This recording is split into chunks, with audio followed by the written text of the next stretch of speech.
The Gods of Pegana. By Lord Dunsany. Preface. In the mists before the beginning, fate and chance cast lots to decide whose the game should be. And he that won strode through the mists to Manawayodisashai and said, Now make gods for me, for I have won the cast and the game is to be mine. Who it was that won the cast, and whether it was fate or whether chance that went through the mists before the beginning to Manawayodisashai, none knoweth, How do you find this book? Any thoughts about the book or the author? Any suggestion for improvement?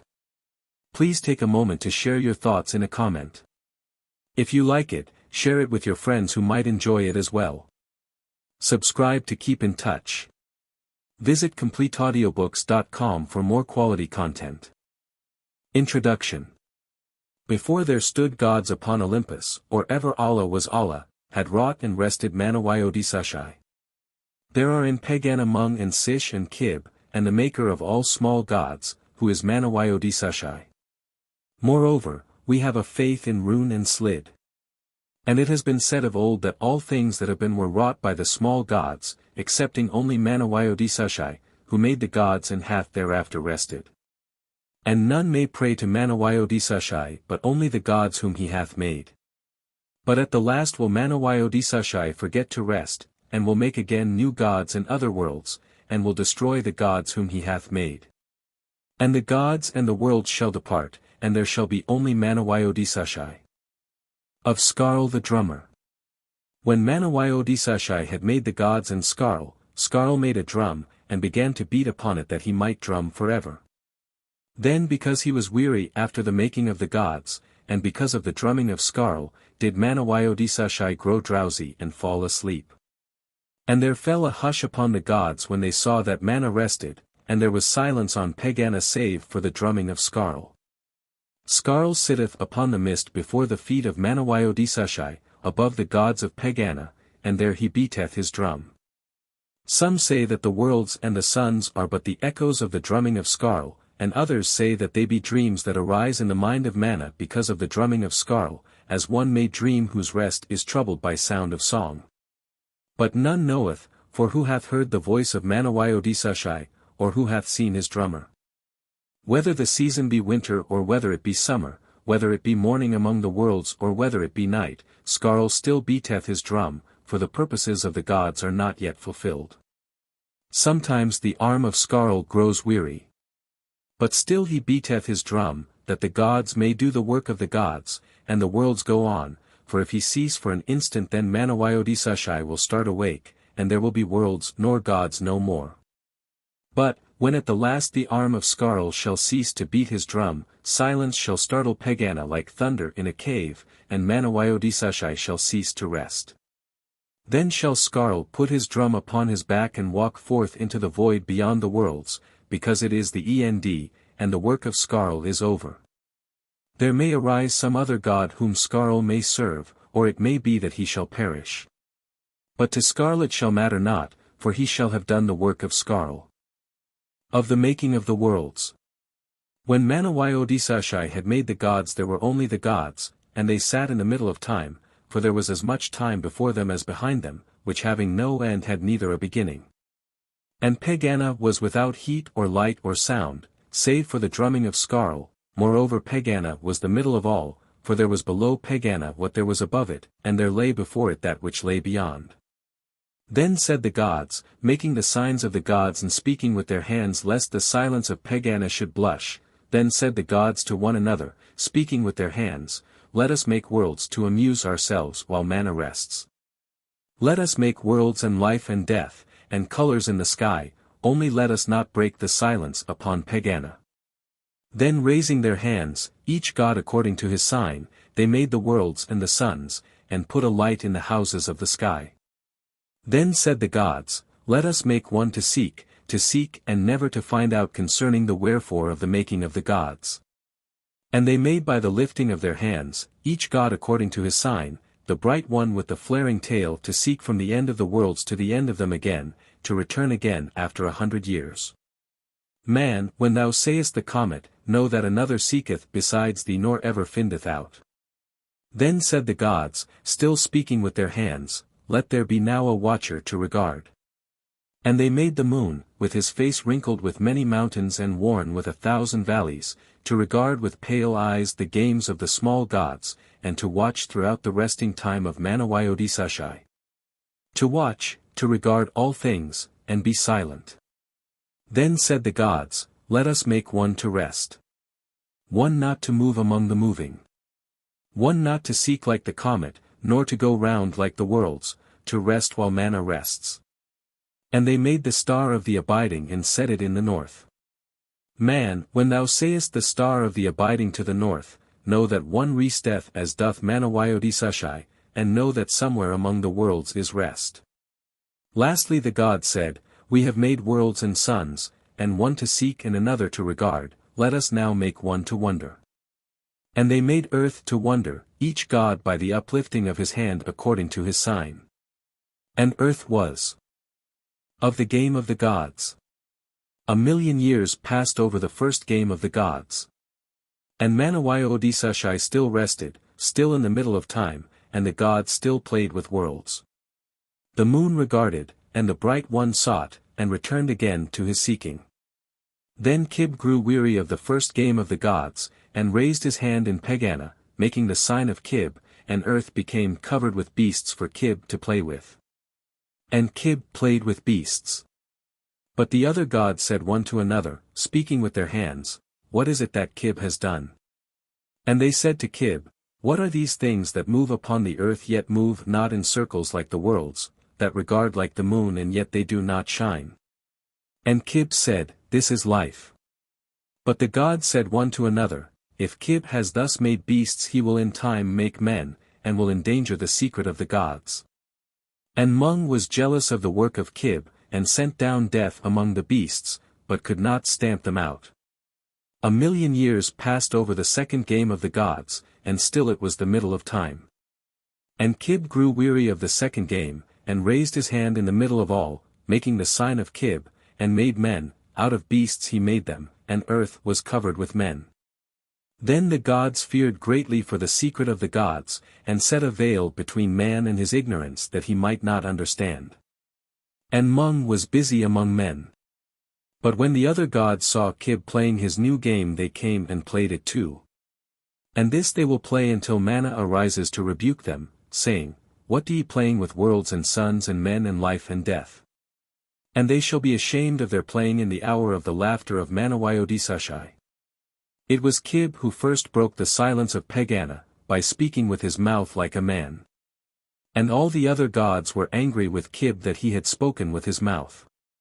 And there was no longer silence in Pegāna or the worlds. The Chaunt of the Gods. There came the voice of the gods singing the Chaunt of the Gods, singing, we are the gods, we are the little games of Manawayodisashai that he hath played and hath forgotten. Manawayodisashai hath made us, and we made the worlds and the suns. And we play with the worlds and the sun and life and death until Mana arises to rebuke us, saying, what do ye playing with worlds and suns? It is a very serious thing that there be worlds and suns, and yet most withering is the laughter of Manawayodisashai. And when he arises from resting at the last, and laughs at us for playing with worlds and suns, we will hastily put them behind us, and there shall be worlds no more. The Sayings of Kib. Sender of life in all the worlds. Kib said, I am Kib. I am none other than Kib. Kib is Kib. Kib is he and no other. Believe. Kib said, when time was early, when time was very early indeed, there was only Manawayodisashai. Manawayodisashai was before the beginning of the gods, and shall be after their going.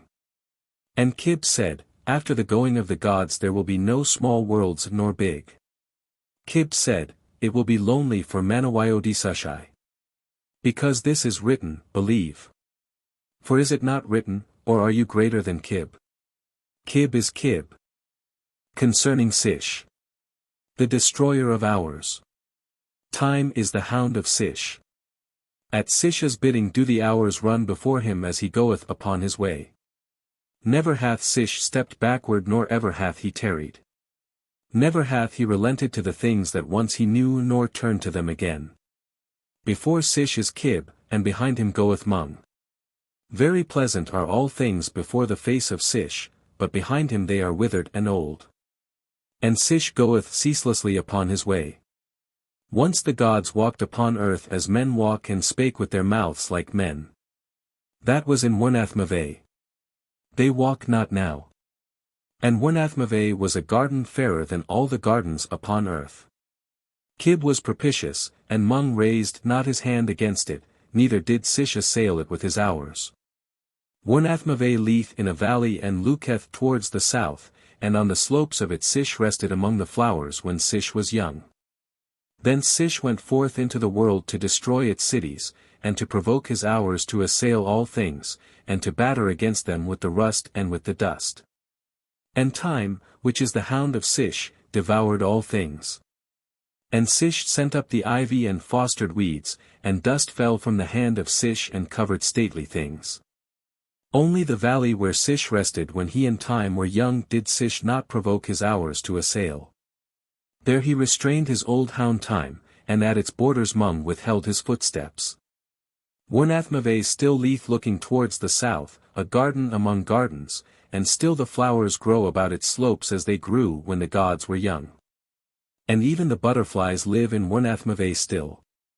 For the minds of the gods relent towards their earliest memories, who relent not otherwise at all. Yonath-Lahai still lieth looking towards the south. But if thou shouldst ever find it thou art then more fortunate than the gods, because they walk not in Yonath-Lahai now. Once did the prophet think that he discerned it in the distance beyond mountains, a garden exceeding fair with flowers. But Sish arose, and pointed with his hand, and set his hound to pursue him, who hath followed ever since. Time is the hound of the gods. But it hath been said of old that he will one day turn upon his masters, and seek to slay the gods, excepting only Manawyodisashai, whose dreams are the gods themselves, dreamed long ago. The Sayings of Slid. Whose soul is by the sea. Slid said, Let no man pray to Manawyodisashai, for who shall trouble Mana with mortal woes or irk him with the sorrows of all the houses of earth? Nor let any sacrifice to Manawyodisashai, for what glory shall he find in sacrifices or altars who hath made the gods themselves? Pray to the small gods, who are the gods of doing. But Mana is the god of having done, the god of having done and of the resting. Pray to the small gods and hope that they may hear thee. Yet what mercy should the small gods have, who themselves made death and pain? Or shall they restrain their old hound Time for thee? Slid is but a small god. Yet Slid is Slid, it is written and hath been said. Pray, thou, therefore, to Slid, and forget not Slid, and it may be that Slid will not forget to send thee death when most thou needest it.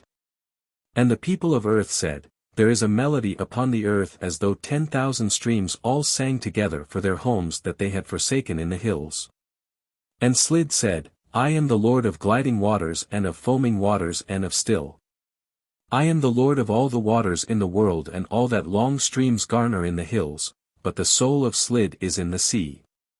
Thither goes all that glides upon earth, and the end of all the rivers is the sea. And Slid said, The hand of Slid hath toyed with cataracts, and down the valleys have trod the feet of Slid, and out of the lakes of the plains regard the eyes of Slid, but the soul of Slid is in the sea. Much homage hath Slid among the cities of men, and pleasant are the woodland paths and the paths of the plains, and pleasant the high valleys where he danceth in the hills. But Slid would be fettered neither by banks nor boundaries, so the soul of Slid is in the sea. For there may Slid repose beneath the sun and smile at the gods above him with all the smiles of Slid, and be a happier god than those who sway the worlds, whose work is life and death. There may he sit and smile, or creep among the ships, or moan and sigh round islands in his great content, the miser lord of wealth in gems and pearls beyond the telling of all fables. Or there may he, when Slid would fain exult, throw up his great arms, or toss with many a fathom of wandering hair the mighty head of Slid, and cry aloud tumultuous dirges of shipwreck, and feel through all his being the crashing might of Slid. And sway the sea. Then doth the sea, like venturous legions on the eve of war that exult to acclaim their chief, gather its force together from under all the winds and roar and follow and sing and crash together to vanquish all things, and all at the bidding of Slid, whose soul is in the sea. There is ease in the soul of Slid and there be calms upon the sea, also, there be storms upon the sea and troubles in the soul of Slid, for the gods have many moods. And Slid is in many places, for he sitteth in high Pegāna. Also along the valleys walketh Slid, wherever water moveth or lieth still, but the voice and the cry of Slid are from the sea. And to whoever that cry hath ever come he must needs follow and follow, leaving all stable things. Only to be always with Slid in all the moods of Slid, to find no rest until he reaches the sea. With the cry of Slid before them and the hills of their home behind have gone 100,000 to the sea, over whose bones doth Slid lament with the voice of a god lamenting for his people. Even the streams from the inner lands have heard Slid's far-off cry, and all together have forsaken lawns and trees to follow where Slid is gathering up his own, to rejoice where Slid rejoices, singing the chaunt of Slid. Even as will at the last gather all the lives of the people about the feet of Manawayodisashai. The Deeds of Mung. Lord of all deaths between Pegāna and the rim. Once, as Mung went his way athwart the earth and up and down its cities and across its plains, Mung came upon a man who was afraid when Mung said, I am Mung. And Mung said, Were the 40 million years before thy coming intolerable to thee? And Mung said, Not less tolerable to thee shall be the 40 million years to come. Then Mung made against him the sign of Mung and the life of the man was fettered no longer with hands and feet. At the end of the flight of the arrow there is Mung, and in the houses and the cities of men. Mung walketh in all places at all times. But mostly he loves to walk in the dark and still, along the river mists when the wind hath sank, a little before night meeteth with the morning upon the highway between Pegāna and the worlds. Sometimes Mung entereth the poor man's cottage. Mung also boweth very low before the king. Then do the lives of the poor man and of the king go forth among the worlds. And Mung said, Many turnings hath the road that Kib hath given every man to tread upon the earth. Behind one of these turnings sitteth Mung. One day as a man trod upon the road that Kib had given him to tread he came suddenly upon Mung. And when Mung said, I am Mung, the man cried out, Alas, that I took this road, for had I gone by any other way then had I not met with Mung. And Mung said, Had it been possible for thee to go by any other way then had the scheme of things been otherwise and the gods had been other gods. When Manawayodisashai forgets to rest and makes again new gods it may be that they will send thee again into the worlds, and then thou mayest choose some other way, and not meet with Mung. Then Mung made the sign of Mung. And the life of that man went forth with yesterday's regrets and all old sorrows and forgotten things, whither Mung knoweth.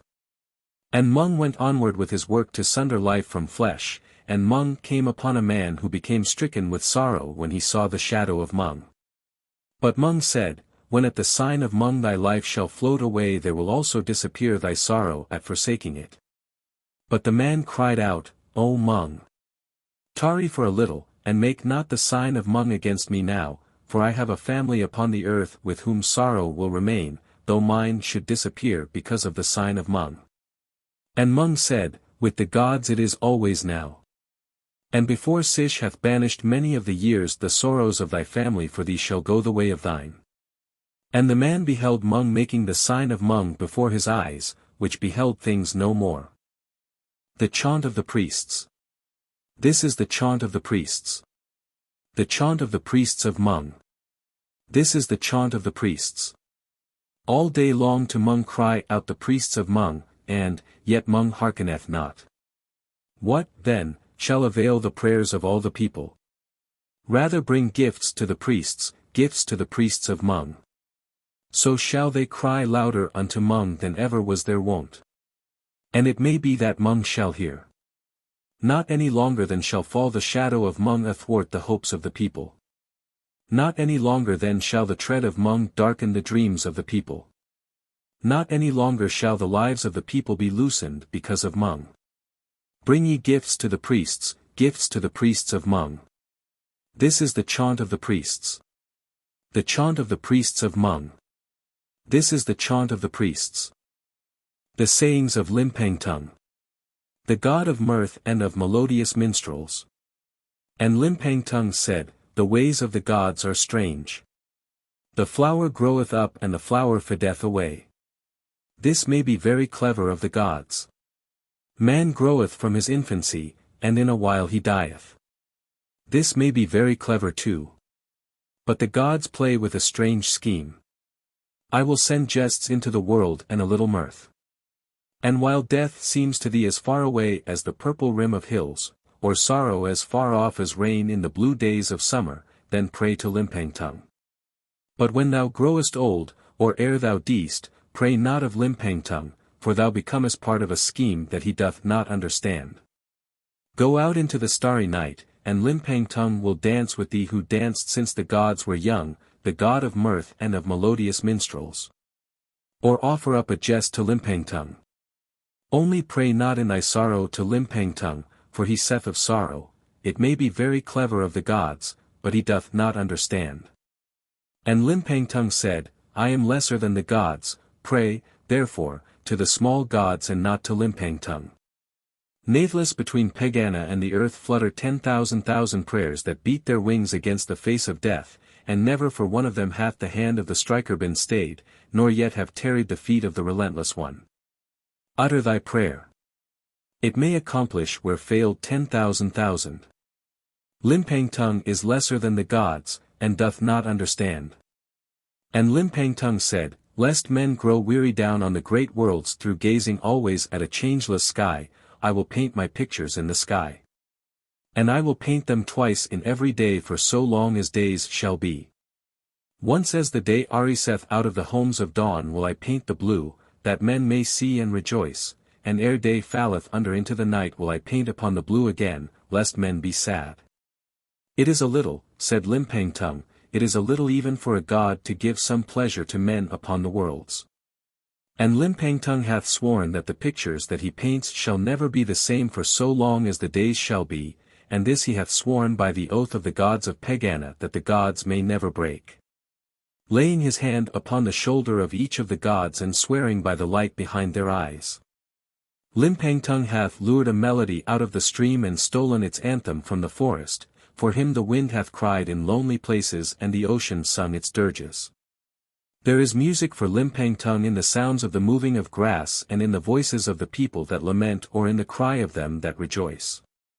In an inner mountain land where none hath come he hath carved his organ pipes out of the mountains, and there when the winds, his servants, come in from all the world he mocketh the melody of Limpang-Tung. But the song, arising at night, goeth forth like a river, winding through all the world, and here and there amid the peoples of earth one heareth, and straightway all that hath voice to sing crieth aloud in music to his soul. Or sometimes walking through the dusk with steps unheard by men, in a form unseen by the people, Limpang-Tung goeth abroad, and, standing behind the minstrels in cities of song, waveth his hands above them to and fro. And the minstrels bend to their work, and the voice of the music ariseth. And mirth and melody abound in that city of song, and no one seeth Limpang-Tung as he standeth behind the minstrels. But through the mists towards morning, in the dark when the minstrels sleep and mirth and melody have sunk to rest, Limpang-Tung goeth back again to his mountain land. Of Yoharneth-Lahai. The god of little dreams and fancies. Yoharneth-Lahai is the god of little dreams and fancies. All night he sendeth little dreams out of Pegāna to please the people of earth. He sendeth little dreams to the poor man and to the king. He is so busy to send his dreams to all before the night be ended that oft he forgetteth which be the poor man and which be the king. To whom Yoharneth-Lahai cometh not with little dreams and sleep he must endure all night the laughter of the gods, with highest mockery, in Pegāna.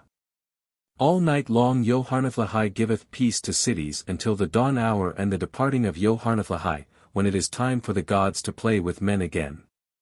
Whether the dreams and the fancies of Yoharneth-Lahai be false and the things that are done in the day be real, or the things that are done in the day be false and the dreams and the fancies of Yoharneth-Lahai be true.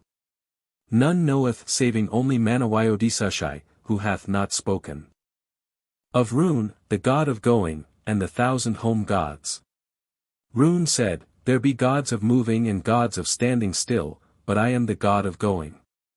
It is because of Roon that the worlds are never still, for the moons and the worlds and the comet are stirred by the spirit of Roon, which saith, Go. Go. Go." Roon met the worlds all in the morning of things, before there was light upon Pegāna, and Roon danced before them in the void, since when they are never still, Roon sendeth all streams to the sea, and all the rivers to the soul of Slid. Roon mocketh the sign of Roon before the waters, and lo! They have left the hills, and Roon hath spoken in the ear of the north wind that he may be still no more. The footfall of Roon hath been heard at evening outside the houses of men, and thenceforth comfort and abiding know them no more. Before them stretcheth travel over all the lands, long miles, and never resting between their homes and their graves, and all at the bidding of Roon. The mountains have set no limit against Roon nor all the seas a boundary. Whither Roon hath desired there must Roon's people go, and the worlds and their streams and the winds. I heard the whisper of Roon at evening, saying, There are islands of spices to the south, and the voice of Roon saying, Go. And Roon said, There are 1,000 home gods, the little gods that sit before the hearth and mind the fire, there is one Roon. Roon saith in a whisper when none heareth, when the sun is low, What doeth Manawayodisushai? Roon is no god that thou mayest worship by thy hearth, nor will he be benignant to thy home. Offer to Roon thy toiling and thy speed, whose incense is the smoke of the camp fire to the south, whose song is the sound of going, whose temples stand beyond the farthest hills in his lands behind the east. Yoharneth, Yoharneth, Yoharneth, which signifieth beyond, these words be carved in letters of gold upon the arch of the great portal of the temple of Roon that men have builded looking towards the east upon the sea. Where Roon is carved as a giant trumpeter, with his trumpet pointing towards the east beyond the seas. Whoso heareth his voice, the voice of Roon at evening, he at once forsaketh the home gods that sit beside the hearth. These be the gods of the hearth, Pitsu, who stroketh the cat, Hobith who calms the dog, and Habaniah, the lord of glowing embers. And little Zumbibu, the lord of dust, and old Gribon, who sits in the heart of the fire to turn the wood to ash, all these be home gods, and live not in Pegāna and be lesser than Roon. There is also Kilulugung, the lord of arising smoke, who taketh the smoke from the hearth and sendeth it to the sky, who is pleased if it reacheth Pegāna, so that the gods of Pegāna, speaking to the gods, say, There is Kilulugung doing the work on earth of Kilulugung.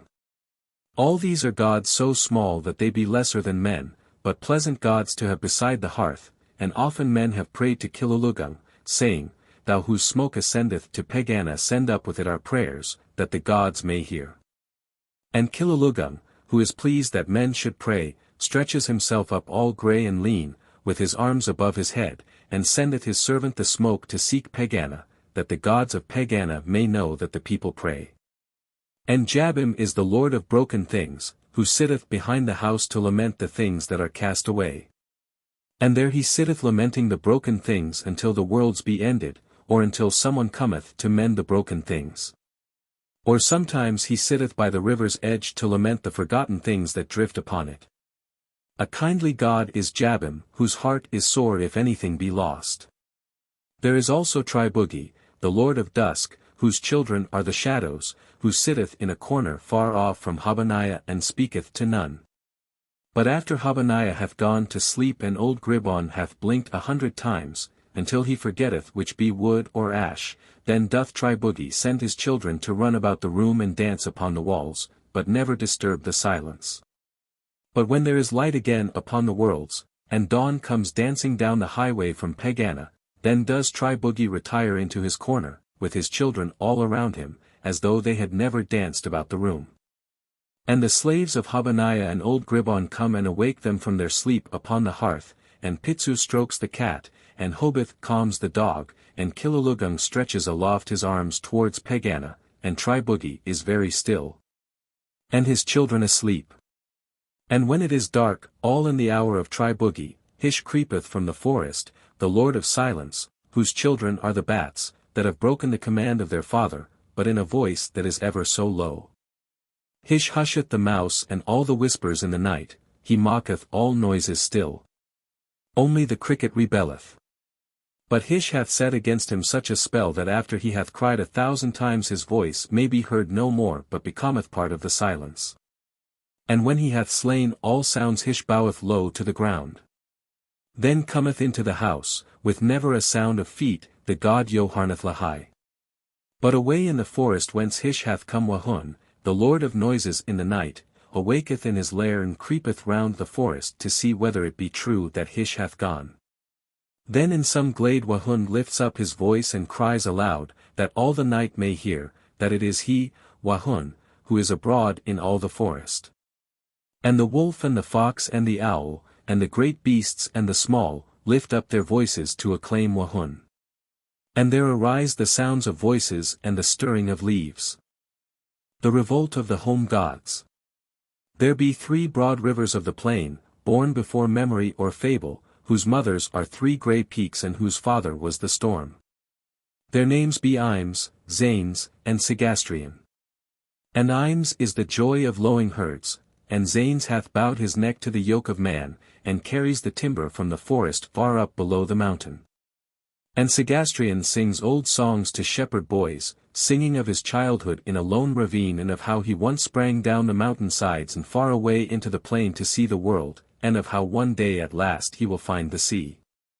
These be the rivers of the plain, wherein the plain rejoices. But old men tell, whose fathers heard it from the ancients, how once the lords of the 3 rivers of the plain rebelled against the law of the worlds, and passed beyond their boundaries, and joined together and whelmed cities and slew men. Saying, we now play the game of the gods and slay men for our pleasure, and we be greater than the gods of Pegāna. And all the plain was flooded to the hills. And Imes, Zanes, and Sagastrian sat upon the mountains, and spread their hands over their rivers that rebelled by their command. But the prayer of men going upward found Pegāna, and cried in the ear of the gods, there be 3 home gods who slay us for their pleasure, and say that they be mightier than Pegāna's gods, and play their game with men. Then were all the gods of Pegāna very wroth, but they could not whelm the lords of the 3 rivers, because being home gods, though small, they were immortal. And still the home gods spread their hands across their rivers, with their fingers wide apart, and the waters rose and rose, and the voice of their torrent grew louder, crying, are we not Imes, Zanes, and Sagastrian?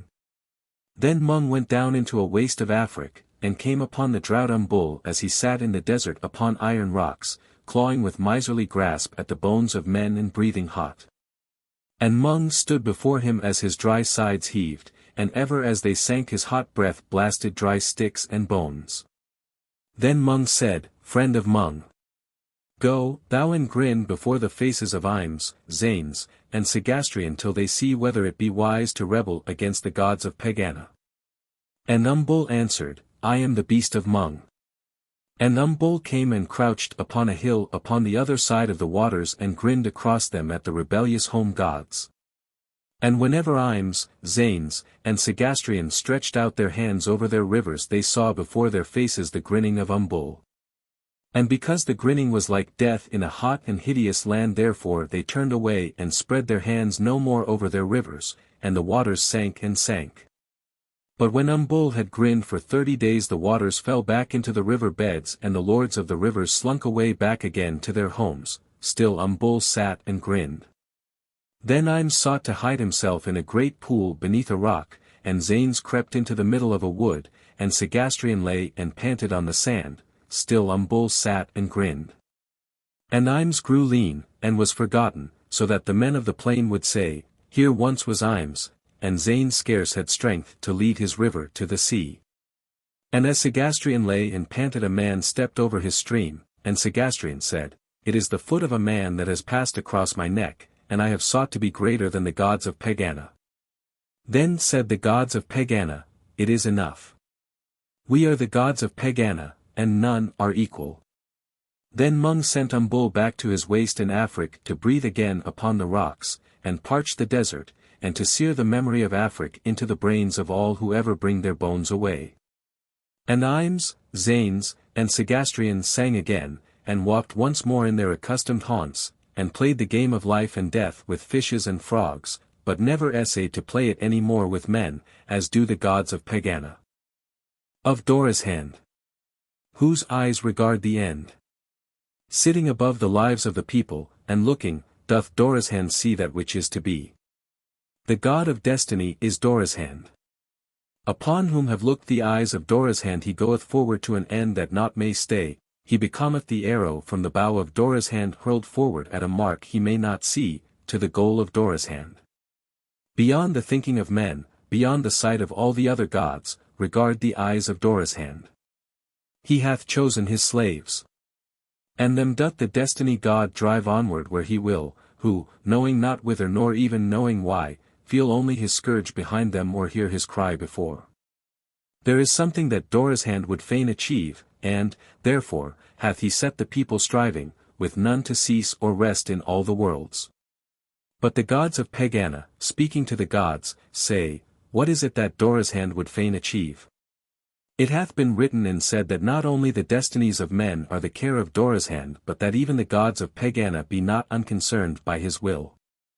All the gods of Pegāna have felt a fear, for they have seen a look in the eyes of Dorozhand that regardeth beyond the gods.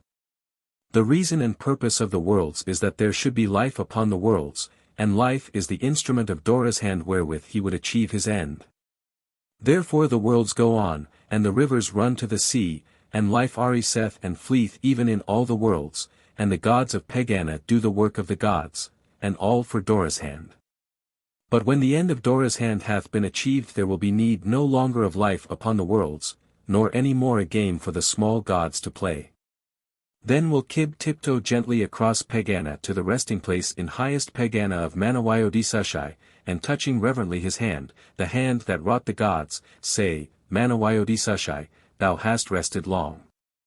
And Manawayodisashai shall say, not so, for I have rested for but 50 eons of the gods, each of them scarce more than 10 million mortal years of the worlds that ye have made. And then shall the gods be afraid when they find that Mana knoweth that they have made worlds while he rested. And they shall answer, nay, but the worlds came all of themselves. Then Manawayodisashai, as one who would have done with an irksome matter, will lightly wave his hand, the hand that wrought the gods, and there shall be gods no more. When there shall be 3 moons towards the north above the star of the abiding, 3 moons that neither wax nor wane but regard towards the north.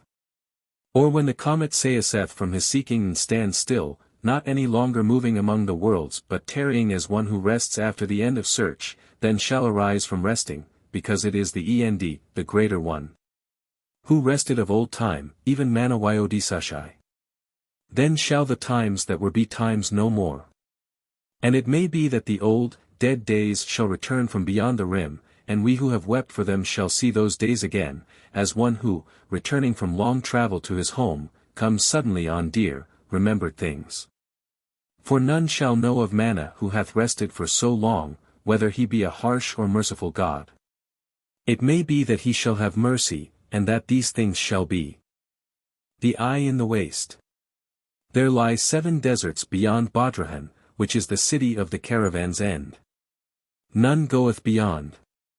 In the first desert lie the tracks of mighty travelers outward from Dorozhand, and some returning. And in the second lie only outward tracks, and none return. The third is a desert untrodden by the feet of men. The fourth is the desert of sand, and the fifth is the desert of dust, and the sixth is the desert of stones, and the seventh is the desert of deserts. In the midst of the last of the deserts that lie beyond Dorozhand, in the center of the desert of deserts, standeth the image that hath been hewn of old out of the living hill whose name is Ranarada, the eye in the waste. About the base of Ranarada is carved in mystic letters that are vaster than the beds of streams these words. To the God who knows. Now, beyond the second desert are no tracks, and there is no water in all the 7 deserts that lie beyond Dorozhand. Therefore came no man thither to hew that statue from the living hills, and Ranarada was wrought by the hands of gods. Men tell in Dorozhand, where the caravans end and all the drivers of the camels rest, how once the gods hewed Ranarada from the living hill, hammering all night long beyond the deserts. Moreover, they say that Ranarada is carved in the likeness of the god Hudrazai, who hath found the secret of Manawayodisashai, and knoweth the wherefore of the making of the gods. They say that Hudrasai stands all alone in Pegāna and speaks to none because he knows what is hidden from the gods. Therefore the gods have made his image in a lonely land as one who thinks and is silent, the eye in the waste. They say that Hudrasai had heard the murmurs of Manawayodisashai as he muttered to himself, and gleaned the meaning, and knew. And that he was the god of mirth and of abundant joy, but became from the moment of his knowing a mirthless god, even as his image, which regards the deserts beyond the track of man. But the camel drivers, as they sit and listen to the tales of the old men in the marketplace of Dorozhand, at evening, while the camels rest, say, "If Hudrasai is so very wise and yet is sad, let us drink wine. And banish wisdom to the wastes that lie beyond Dorozhand. Therefore is there feasting and laughter all night long in the city where the caravans end." All this the camel drivers tell when the caravans come in from Dorozhand. But who shall credit tales that camel drivers have heard from aged men in so remote a city? Of the thing that is neither god nor beast. Seeing that wisdom is not in cities nor happiness in wisdom, and because Yun the Prophet was doomed by the gods ere he was born to go in search of wisdom, he followed the caravans to Dorozhand. There in the evening, where the camels rest, when the wind of the day ebbs out into the desert sighing amid the palms its last farewells and leaving the caravans still, he sent his prayer with the wind to drift into the desert calling to Hudrasai. And down the wind his prayer went calling, "Why do the gods endure, and play their game with men? Why doth not Skarl forsake his drumming, and Mana cease to rest?" And the echo of 7 deserts answered, "Who knows? Who knows?" But out in the waste, beyond the 7 deserts where Ranarada looms enormous in the dusk, at evening his prayer was heard. And from the rim of the waste whither had gone his prayer, came 3 flamingos flying, and their voices said, going south, at every stroke of their wings. But as they passed by the prophet they seemed so cool and free and the desert so blinding and hot that he stretched up his arms towards them. Then it seemed happy to fly and pleasant to follow behind great white wings, and he was with the 3 flamingos up in the cool above the desert, and their voices cried before him, going south. And the desert below him mumbled, "Who knows? Who knows?"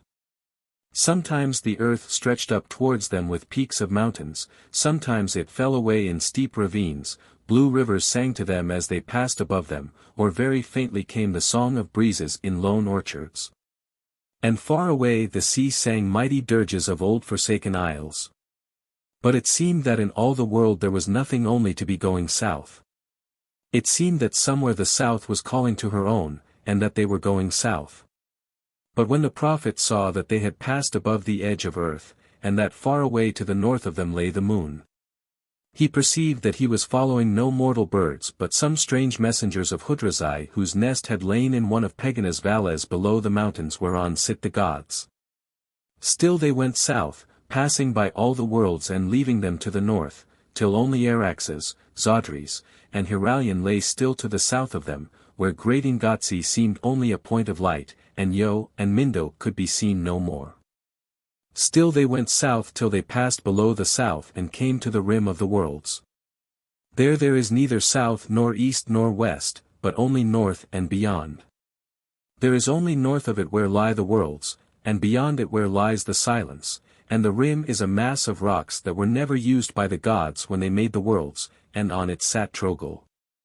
Trogul is the thing that is neither god nor beast, who neither howls nor breathes, only it turns over the leaves of a great book, black and white forever until the end. And all that is to be is written in the book is also all that was. When it turneth a black page it is night, and when it turneth a white page it is day. Because it is written that there are gods, there are the gods. Also there is writing about thee and me until the page where our names no more are written. Then as the prophet watched it, Trogul turned a page, a black one, and night was over, and day shone on the worlds. Trogul is the thing that men in many countries have called by many names, it is the thing that sits behind the gods, whose book is the scheme of things.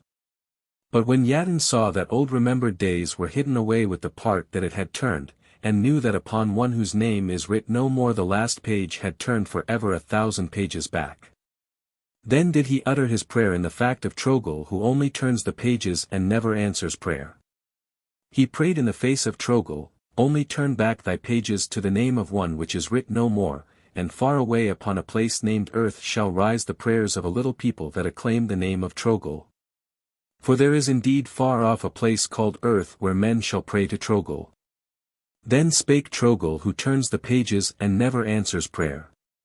And his voice was like the murmurs of the waste at night when echoes have been lost, though the whirlwind of the south should tug with his claws at a page that hath been turned yet shall he not be able to ever turn it back.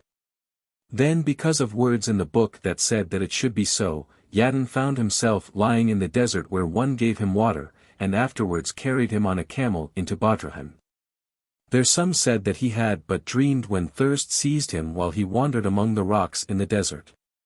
But certain aged men of Dorozhand say that indeed there sitteth somewhere a thing that is called Trogl, that is neither god nor beast, that turneth the leaves of a book, black and white, until he come to the words, My Dun Eisen. Which means the end for ever, and book and gods and worlds shall be no more. Yonath the Prophet. Yonath was the first among prophets who uttered unto men. These are the words of Yonath, the first among all prophets. There be gods upon Pegāna. Upon a night I slept. And in my sleep Pegāna came very near. And Pegāna was full of gods. I saw the gods beside me as one might see wanted things. Only I saw not Manawayodisashai. And in that hour, in the hour of my sleep, I knew. And the end and the beginning of my knowing, and all of my knowing that there was this, that man knoweth not. Seek thou to find at night the utter edge of the darkness, or seek to find the birthplace of the rainbow where he leapeth upward from the hills, only seek not concerning the wherefore of the making of the gods. The gods have set a brightness upon the farther side of the things to come that they may appear more felicitous to men than the things that are. To the gods the things to come are but as the things that are, and nothing altereth in Pegāna. The gods, although not merciful, are not ferocious gods. They are the destroyers of the days that were, but they set a glory about the days to be.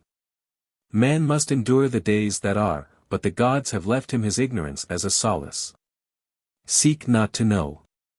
Thy seeking will weary thee, and thou wilt return much worn, to rest at last about the place from whence thou settest out upon thy seeking. Seek not to know. Even I, Yonath, the oldest prophet, burdened with the wisdom of great years, and worn with seeking, know only that man knoweth not. Once I set out seeking to know all things. Now I know one thing only, and soon the years will carry me away.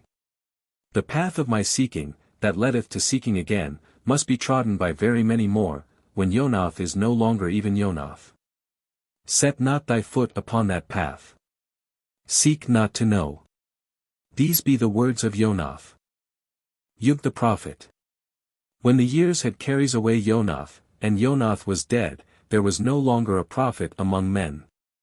And still men sought to know. Therefore they said unto Yug, Be thou our prophet, and know all things, and tell us concerning the wherefore of it all. And Yug said, I know all things. And men were pleased. And Yug said of the beginning that it was in Yug's own garden, and of the end that it was in the sight of Yug. And men forgot Yug. One day Yug saw Mung behind the hills making the sign of Mung. And Yug was Yug no more. Alhireth-Hotep the Prophet. When Yug was Yug no more, men said unto Alhireth-Hotep, Be thou our prophet, and be as wise as Yug. And Alhireth-Hotep said, I am as wise as Yug. And men were very glad. And Alhireth-Hotep said of life and death, These be the affairs of Alhireth-Hotep. And men brought gifts to him. One day Alhireth-Hotep wrote in a book, Alhireth-Hotep knoweth all things, for he hath spoken with Mung.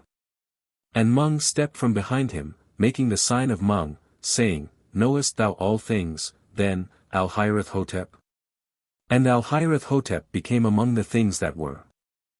Kabok the Prophet.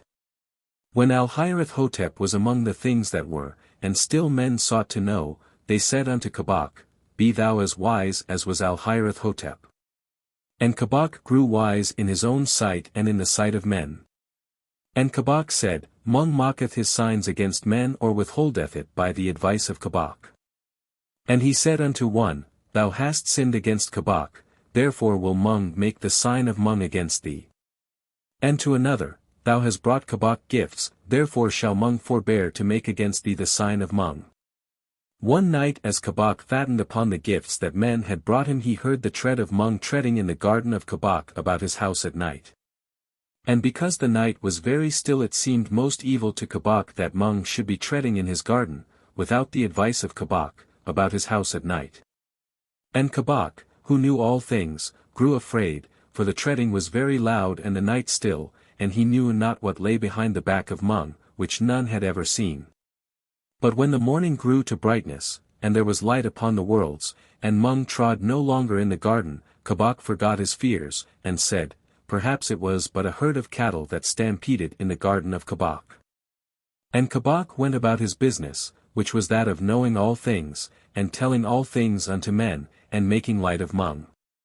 But that night Mung trod again in the garden of Kabok, about his house at night, and stood before the window of the house like a shadow standing erect, so that Kabok knew indeed that it was Mung. And a great fear fell upon the throat of Kabok, so that his speech was hoarse, and he cried out, Thou art Mung. And Mung slightly inclined his head, and went on to tread in the garden of Kabok, about his house at night. And Kabok lay and listened with horror at his heart. But when the second morning grew to brightness, and there was light upon the worlds, Mung went from treading in the garden of Kabok. And for a little while Kabok hoped, but looked with great dread for the coming of the third night. And when the third night was come, and the bat had gone to his home, and the wind had sank, the night was very still. And Kabok lay and listened, to whom the wings of the night flew very slow. But, ere night met the morning upon the highway between Pegāna and the worlds, there came the tread of Mung in the garden of Kabok towards Kabok's door. And Kabok fled out of his house as flees a hunted beast and flung himself before Mung. And Mung made the sign of Mung, pointing towards the End.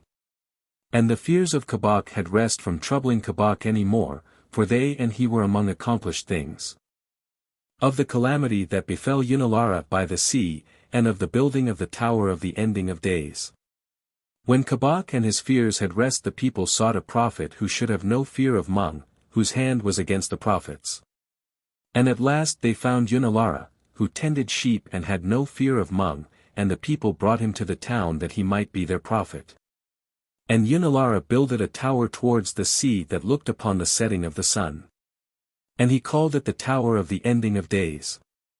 And about the ending of the day would Yun-Ilara go up to his tower's top and look towards the setting of the sun to cry his curses against Mung, crying, O Mung, whose hand is against the sun, whom men abhor but worship because they fear thee, here stands and speaks a man who fears thee not. Assassin, lord of murder and dark things, abhorrent, merciless, make thou the sign of Mung against me when thou wilt, but until silence settles upon my lips, because of the sign of Mung, I will curse Mung to his face. And the people in the street below would gaze up with wonder towards Yun-Ilara, who had no fear of Mung, and brought him gifts, only in their homes after the falling of the night would they pray again with reverence to Mung. But Mung said, Shall a man curse a god? And still Mung came not nigh to Yun-Ilara as he cried his curses against Mung from his tower towards the sea. And Sish throughout the worlds hurled time away, and slew the hours that had served him well, and called up more out of the timeless waste that lieth beyond the worlds, and drave them forth to assail all things. And Sish cast a whiteness over the hairs of Yun-Ilara, and ivy about his tower, and weariness over his limbs, for Mung passed by him still. And when Sish became a god less durable to Yun-Ilara than ever Mung hath been, he ceased at last to cry from his tower's top his curses against Mung whenever the sun went down. Till there came the day when weariness of the gift of Kib fell heavily upon Yun-Ilara. Then from the tower of the ending of days did Yun-Ilara cry out thus to Mung, crying, O Mung! O loveliest of the gods! O Mung, most dearly to be desired! Thy gift of death is the heritage of man, with ease and rest and silence and returning to the earth. Kib giveth but toil and trouble, and Sish, he sendeth regrets with each of his hours wherewith he assails the world. Yoharneth-Lahai cometh nigh no more. I can no longer be glad with Limpang-Tung. When the other gods forsake him, a man hath only Mung. But Mung said, shall a man curse a god? And every day and all night long did Yun-Ilara cry aloud, ah, now for the hour of the mourning of many, and the pleasant garlands of flowers and the tears, and the moist, dark earth. Ah, for repose down underneath the grass, where the firm feet of the trees grip hold upon the world, where never shall come the wind that now blows through my bones, and the rain shall come warm and trickling, not driven by storm. Where is the easeful falling asunder of bone from bone in the dark? Thus prayed Yun-Ilara, who had cursed in his folly in youth, while never heeded Mung. Still from a heap of bones that are Yun-Ilara still, lying about the ruined base of the tower that once he builded, goes up a shrill voice with the wind crying out for the mercy of Mung, if any such there be. Of how the gods whelmed Sidith. There was dole in the valley of Sidith. For 3 years there had been pestilence, and in the last of the 3 a famine, moreover, there was imminence of war. Throughout all Sidith men died night and day within the temple of all the gods save one, for none may pray to Manawyodisashai, did the priests of the gods pray hard. For they said, for a long while a man may hear the droning of little insects and yet not be aware that he hath heard them, so may the gods not hear our prayers at first until they have been very oft repeated. But when your praying has troubled the silence long, it may be that some god as he strolls in Pegāna's glades may come on one of our lost prayers, that flutters like a butterfly tossed in storm when all its wings are broken. Then if the gods be merciful they may ease our fears in Sidith, or else they may crush us, being petulant gods, and so we shall see trouble in Sidith no longer, with its pestilence and dearth and fears of war. But in the 4th year of the pestilence and in the 2nd year of the famine, and while still there was imminence of war, came all the people of Sidith to the door of the temple of all the gods save one. Where none may enter but the priests, but only leave gifts and go.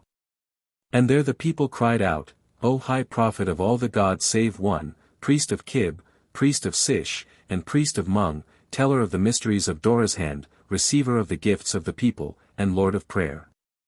What doest thou within the temple of all the gods save one? And Arbrin-Hadith, who was the high prophet, answered, I pray for all the people.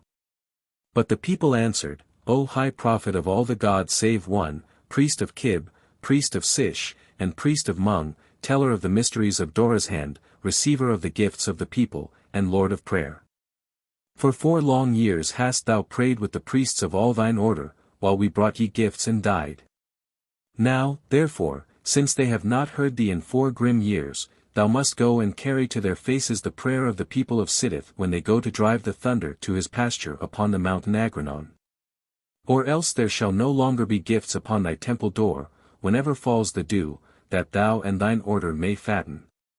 Then thou shalt say before their faces, O all the gods save one, lords of the worlds, whose child is the eclipse, take back thy pestilence from Sidith, for ye have played the game of the gods too long with the people of Sidith. Who would fain have done with the gods? Then in great fear answered the high prophet, saying, What if the gods be angry and whelm Sidith? And the people answered, Then are we sooner done with pestilence and famine and the imminence of war. That night the thunder howled upon Agrinon, which stood a peak above all others in the land of Sidith. And the people took Arbrin-Hadith from his temple and drave him to Agrinon, for they said, There walked tonight upon the mountain all the gods save one. And Arbrin-Hadith went trembling to the gods.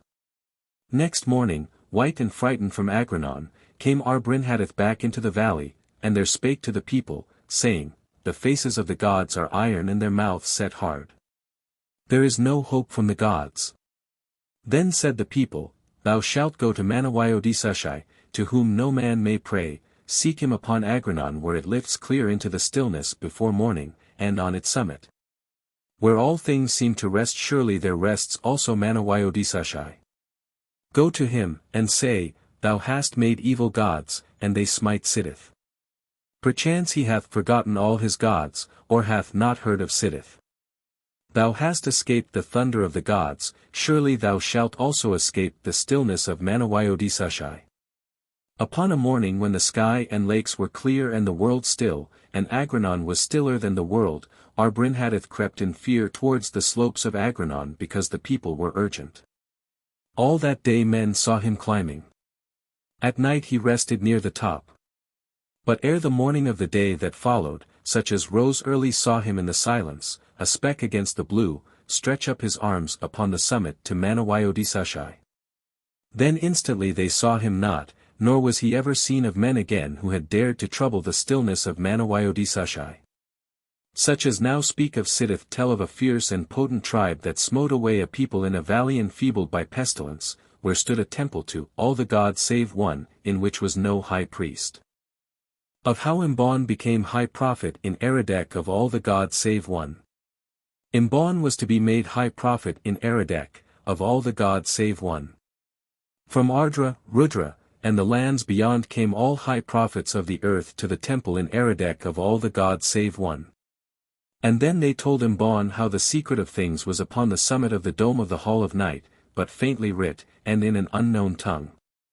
Midway in the night, between the setting and the rising sun, they led Imbaun into the Hall of Night, and said to him, chanting all together, Imbaun, Imbaun, Imbaun, look up to the roof, where is writ the secret of things, but faintly. And in an unknown tongue.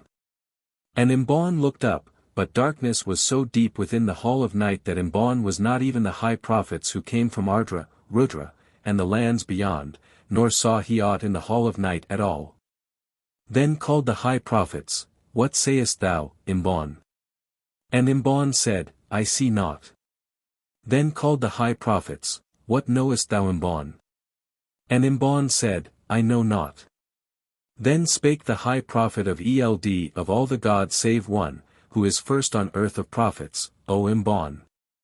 We have all looked upwards in the Hall of Night towards the secret of things, and ever it was dark, and the secret faint and in an unknown tongue. And now thou knowest what all high prophets know. And Imbaun answered, I know. So Imbaun became high prophet in Eredek of all the gods save one, and prayed for all the people, who knew not that there was darkness in the Hall of Night or that the secret was writ faint and in an unknown tongue. These are the words of Imbaun that he wrote in a book that all the people might know. In the 20th night of the 900th moon, as night came up the valley, I performed the mystic rites of each of the gods in the temple as is my wont. Lest any of the gods should grow angry in the night and whelm us while we slept. And as I uttered the last of certain secret words I fell asleep in the temple, for I was weary, with my head against the altar of Dorozhand. Then in the stillness, as I slept, there entered Dorozhand by the temple door in the guise of a man, and touched me on the shoulder, and I awoke. But when I saw that his eyes shone blue and lit the whole of the temple I knew that he was a god though he came in mortal guise. And Dorozhand said, Prophet of Dorozhand, behold that the people may know. And he showed me the paths of Sish stretching far down into the future time. Then he bade me arise and follow whither he pointed, speaking no words but commanding with his eyes. Therefore upon the 20th night of the 900th moon I walked with Dorozhand adown the paths of Sish into the future time. And ever beside the way did men slay men. And the sum of their slaying was greater than the slaying of the pestilence of any of the evils of the gods. And cities arose and shed their houses in dust, and ever the desert returned again to its own, and covered over and hid the last of all that had troubled its repose. And still men slew men. And I came at last to a time when men set their yoke no longer upon beasts but made them beasts of iron. And after that did men slay men with mists. Then, because the slaying exceeded their desire, there came peace upon the world that was brought by the hand of the slayer, and men slew men no more. And cities multiplied, and overthrew the desert and conquered its repose. And suddenly I beheld that the end was near, for there was a stirring above Pegāna as of one who grows weary of resting, and I saw the hound Time crouch to spring, with his eyes upon the throats of the gods, shifting from throat to throat. And the drumming of Skarl grew faint. And if a god may fear, it seemed that there was fear upon the face of Dorozhand, and he seized me by the hand and led me back along the paths of time that I might not see the end. Then I saw cities rise out of the dust again and fall back into the desert whence they had arisen, and again I slept in the temple of all the gods save one, with my head against the altar of Dorozhand. Then again the temple was alight, but not with light from the eyes of Dorozhand, only dawn came all blue out of the east and shone through the arches of the temple. Then I awoke and performed the morning rites and mysteries of all the gods save one, lest any of the gods be angry in the day and take away the sun. And I knew that because I who had been so near to it had not beheld the end that a man should never behold it or know the doom of the gods. This they have hidden. Of how Imbaun Met Zodrak. The prophet of the gods lay resting by the river to watch the stream run by. And as he lay he pondered on the scheme of things and the works of all the gods. And it seemed to the prophet of the gods as he watched the stream run by that the scheme was a right scheme and the gods benignant gods, yet there was sorrow in the worlds. It seemed that Kib was bountiful, that Mung calmed all who suffer, that Sish dealt not too harshly with the hours, and that all the gods were good, yet there was sorrow in the worlds. Then said the prophet of the gods as he watched the stream run by, there is some other god of whom naught is writ. And suddenly the prophet was aware of an old man who bemoaned beside the river, crying, Alas! Alas! His face was marked by the sign and the seal of exceeding many years, and there was yet vigor in his frame. These be the words of the prophet that he wrote in his book. I said, Who art thou that bemoans beside the river? And he answered, I am the fool. I said, Upon thy brow are the marks of wisdom such as is stored in books. He said, I am Zodrak. Thousands of years ago I tended sheep upon a hill that sloped towards the sea. The gods have many moods. Thousands of years ago they were in a mirthful mood. They said, Let us call up a man before us that we may laugh in Pegāna. And their eyes that looked on me saw not me alone but also saw the beginning and the end and all the worlds besides. Then said the gods, speaking as speak the gods, Go, back to thy sheep. But I, who am the fool, had heard it said on earth that whoso seeth the gods upon Pegāna becometh as the gods, if so he demand to their faces, who may not slay him who hath looked them in the eyes. And I, the fool, said, I have looked in the eyes of the gods, and I demand what a man may demand of the gods when he hath seen them in Pegāna. And the gods inclined their heads and Hutrazai said, It is the law of the gods. And I, who was only a shepherd, how could I know? I said, I will make men rich. And the god said, What is rich? And I said, I will send them love. And the god said, What is love? And I sent gold into the worlds, and, alas! I sent with it poverty and strife. And I sent love into the worlds, and with it grief. And now I have mixed gold and love most woefully together, and I can never remedy what I have done, for the deeds of the gods are done, and nothing may undo them. Then I said, I will give men wisdom that they may be glad. And those who got my wisdom found that they knew nothing, and from having been happy became glad no more. And I, who would make men happy, have made them sad, and I have spoiled the beautiful scheme of the gods. And now my hand is for ever on the handle of their plough. I was only a shepherd, and how should I have known? Now I come to thee as thou restest by the river to ask of thee thy forgiveness, for I would fain have the forgiveness of a man. And I answered, O Lord of 7 skies, whose children are the storms, shall a man forgive a god? He answered, Men have sinned not against the gods as the gods have sinned against men since I came into their councils. And I, the prophet, answered, O Lord of 7 skies, whose plaything is the thunder, thou art amongst the gods, what need hast thou for words from any man?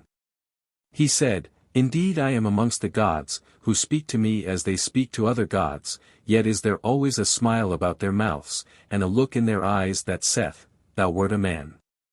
I said, O Lord of 7 skies, about whose feet the worlds are as drifted sand, because thou biddest me, I, a man, forgive thee.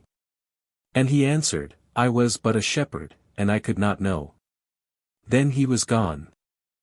Pegāna. The prophet of the gods cried out to the gods, "Oh! All the gods save 1 inch, for none may pray to Manawayodisashai, where shall the life of a man abide when Mung hath made against his body the sign of Mung? For the people with whom ye play have sought to know." But the gods answered, speaking through the mist. "Though thou shouldst tell thy secrets to the beasts, even that the beasts should understand, yet will not the gods divulge the secret of the gods to thee. That gods and beasts and men shall be all the same, all knowing the same things." That night Yoharneth-Lahai came to Aradek, and said unto Imbaun, "Wherefore wouldst thou know the secret of the gods that not the gods may tell thee? When the wind blows not, where, then, is the wind? Or when thou art not living, where art thou? What should the wind care for the hours of calm or thou for death? Thy life is long, eternity is short. So short that, shouldst thou die and eternity should pass, and after the passing of eternity thou shouldst live again, thou wouldst say, I closed mine eyes but for an instant. There is an eternity behind thee as well as one before. Hast thou bewailed the eons that passed without thee, who art so much afraid of the eons that shall pass?" Then said the prophet, "How shall I tell the people that the gods have not spoken and their prophet doth not know? For then should I be prophet no longer, and another would take the people's gifts instead of me." Then said Imbaun to the people, "The gods have spoken, saying, O Imbaun, our prophet, it is as the people believe whose wisdom hath discovered the secret of the gods, and the people when they die shall come to Pegāna, and there live with the gods. And there have pleasure without toil. And Pegāna is a place all white with the peaks of mountains, on each of them a god, and the people shall lie upon the slopes of the mountains each under the god that he hath worshipped most when his lot was in the worlds. And there shall music beyond thy dreaming come drifting through the scent of all the orchards in the worlds, with somewhere someone singing an old song that shall be as a half-remembered thing. And there shall be gardens that have always sunlight, and streams that are lost in no sea beneath skies forever blue. And there shall be no rain nor no regrets. Only the roses that in highest Pegāna have achieved their prime shall shed their petals in showers at thy feet, and only far away on the forgotten earth shall voices drift up to thee that cheered thee in thy childhood about the gardens of thy youth. And if thou sighest for any memory of earth because thou hearest unforgotten voices, then will the gods send messengers on wings to soothe thee in Pegāna, saying to them, There one sigheth who hath remembered earth. And they shall make Pegāna more seductive for thee still, and they shall take thee by the hand and whisper in thine ear till the old voices are forgot. And besides the flowers of Pegāna there shall have climbed by then until it hath reached to Pegāna the rose that clambered about the house where thou wast born. Thither shall also come the wandering echoes of all such music as charmed thee long ago. Moreover, as thou sittest on the orchard lawns that clothe Pegāna's mountains, and as thou hearkenest to melody that sways the souls of the gods, there shall stretch away far down beneath thee the great unhappy earth. Till gazing from rapture upon sorrows thou shalt be glad that thou wert dead. And from the 3 great mountains that stand aloof and over all the others, Grimbol, Zebol, and Trehagabol, shall blow the wind of the morning and the wind of all the day. Borne upon the wings of all the butterflies that have died upon the worlds, to cool the gods and Pegāna. Far through Pegāna a silvery fountain, lured upward by the gods from the central sea, shall fling its waters aloft, and over the highest of Pegāna's peaks, above Trehagabol, shall burst into gleaming mists, to cover highest Pegāna. And make a curtain about the resting place of Manawayodisashai. Alone, still and remote below the base of one of the inner mountains, lieth a great blue pool. Whoever looketh down into its waters may behold all his life that was upon the worlds and all the deeds that he hath done. None walk by the pool and none regard its depths, for all in Pegāna have suffered and all have sinned some sin, and it lieth in the pool. And there is no darkness in Pegāna, for when night hath conquered the sun and stilled the worlds and turned the white peaks of Pegāna into grey, then shine the blue eyes of the gods like sunlight on the sea, where each god sits upon his mountain. And at the last, upon some afternoon, perhaps in summer, shall the gods say, speaking to the gods, What is the likeness of Manawayodisashai in what the End? And then shall Manawayodisashai draw back with his hand the mists that cover his resting, saying, this is the face of Manawayodisashai and this the End. Then said the people to the prophet, shall not black hills draw around in some forsaken land, to make a veil-wide cauldron wherein the molten rock shall seethe and roar? And where the crags of mountains shall be hurled upward to the surface and bubble and go down again, that there our enemies may boil forever? And the prophet answered, it is writ large about the bases of Pegāna's mountains, upon which sit the gods, thine enemies are forgiven. The Sayings of Imbaun.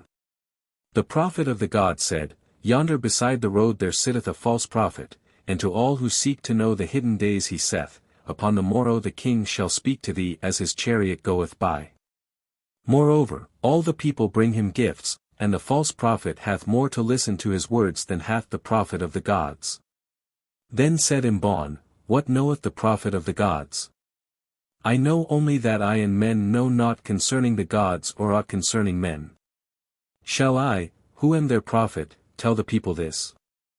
For wherefore have the people chosen prophets but that they should speak the hopes of the people, and tell the people that their hopes be true? The false prophet saith, upon the morrow the king shall speak to thee. Shall not I say, upon the morrow the gods shall speak with thee as thou restest upon Pegāna? So shall the people be happy, and know that their hopes be true who have believed the words that they have chosen a prophet to say. But what shall know the prophet of the gods, to whom none may come to say, thy hopes are true, for whom none may make strange signs before his eyes to quench his fear of death, for whom alone the chaunt of his priests availeth not? The prophet of the gods hath sold his happiness for wisdom, and hath given his hopes for the people. Said also Imbaun, when thou art angry at night observe how calm be the stars. And shall small ones rail when there is such a calm among the great ones? Or when thou art angry by day regard the distant hills, and see the calm that doth adorn their faces. Shalt thou be angry while they stand so serene? Be not angry with men, for they are driven as thou art by Dorozhand. Do bullocks goad one another on whom the same yoke rests? And be not angry with Dorozhand, for then thou beatest thy bare fingers against iron cliffs. All that is so because it was to be. Rail not, therefore, against what is, for it was all to be. And Imbaun said, the sun ariseth and mocketh a glory about all the things that he seeth, and drop by drop he turneth the common dew to every kind of gem. And he mocketh a splendor in the hills. And also man is born. And there rests a glory about the gardens of his youth. Both travel afar to do what Dorozhand would have them do. Soon now the sun will set, and very softly come twinkling in the stillness all the stars. Also man dieth. And quietly about his grave will all the mourners weep. Will not his life arise again somewhere in all the worlds? Shall he not again behold the gardens of his youth? Or does he set to end? Of how Imbaun spake of death to the king. There trod such pestilence in Eredek that, the king as he looked abroad out of his palace saw men die. And when the king saw death he feared that one day even the king should die. Therefore he commanded guards to bring before him the wisest prophet that should be found in Eredek.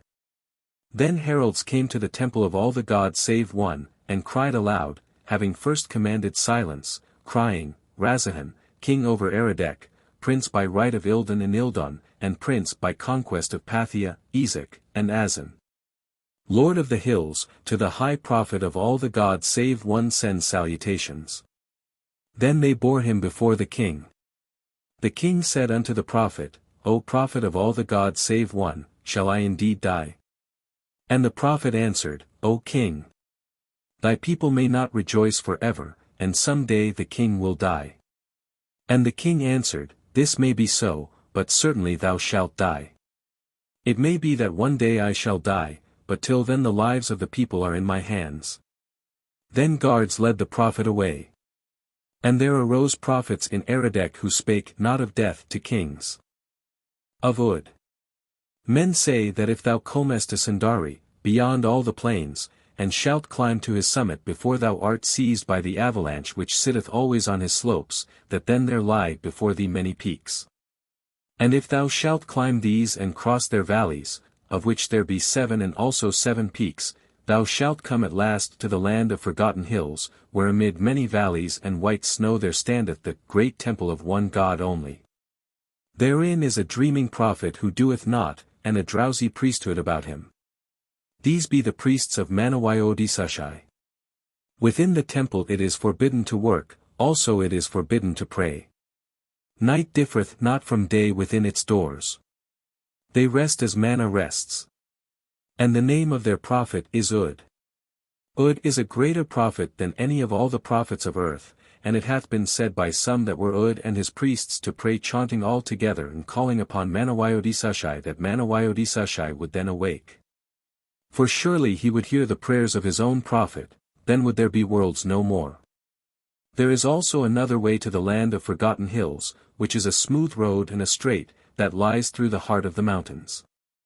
But for certain hidden reasons it were better for thee to go by the peaks and snow, even though thou shouldst perish by the way, that thou shouldst seek to come to the house of Ud by the smooth, straight road. The river. There arises a river in Pegāna that is neither a river of water or yet a river of fire, and it flows through the skies and the worlds to the rim of the worlds, a river of silence. Through all the worlds are sounds, the noises of moving, and the echoes of voices and song, but upon the river is no sound ever heard, for there all echoes die. The river arises out of the drumming of Skarl, and flows forever between banks of thunder, until it comes to the waste beyond the worlds, behind the farthest star, down to the sea of silence. I lay in the desert beyond all cities and sounds, and above me flowed the river of silence through the sky, and on the desert's edge night fought against the sun, and suddenly conquered. Then on the river I saw the dream-built ship of the god Yoharneth-Lahai, whose great prow lifted grey into the air above the river of silence. Her timbers were olden dreams dreamed long ago, and poets' fancies made her tall, straight masts, and her rigging was wrought out of the people's hopes. Upon her deck were rowers with dream-made oars, and the rowers were the people of men's fancies, and princes of old story and people who had died, and people who had never been. These swung forward and swung back to row Yoharneth-Lahai through the worlds with never a sound of rowing. For ever on every wind flowed up to Pegāna the hopes and the fancies of the people which have no home in the worlds, and their Yoharneth-Lahai weaves them into dreams, to take them to the people again. And every night in his dream-built ship Yoharneth-Lahai setteth forth, with all his dreams on board, to take again their old hopes back to the people and all forgotten fancies. But ere the day comes back to her own again, and all the conquering armies of the dawn hurl their red lances in the face of the night, Yoharneth-Lahai leaves the sleeping worlds, and rows back up the river of silence.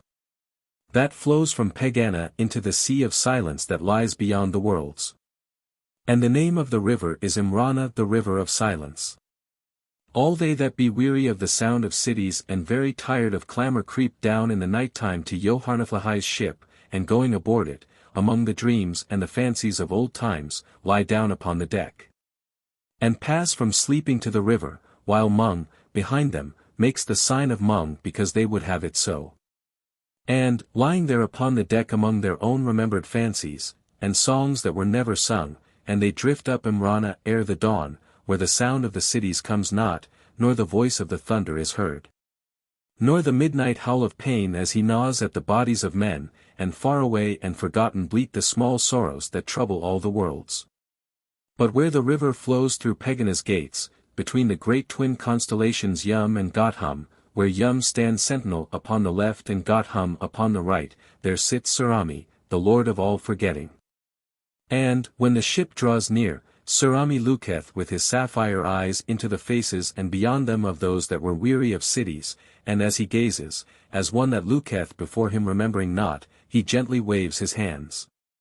And amid the waving of Surami's hands there fall from all that behold him all their memories, save certain things that may not be forgotten even beyond the worlds. It hath been said that when Skarl ceases to drum, and Manawyodisashai awakes, and the gods of Pegāna know that it is the End, that then the gods will enter galleons of gold, and with dream-born rowers glide down Imbaun, who knows whither or why. Till they come where the river enters the silent sea, and shall there be gods of nothing, where nothing is, and never a sound shall come. And far away upon the river's banks shall bay their old hound Time, that shall seek to rend his masters. While Manawayodisashai shall think some other plan concerning gods and worlds. The bird of doom and the end.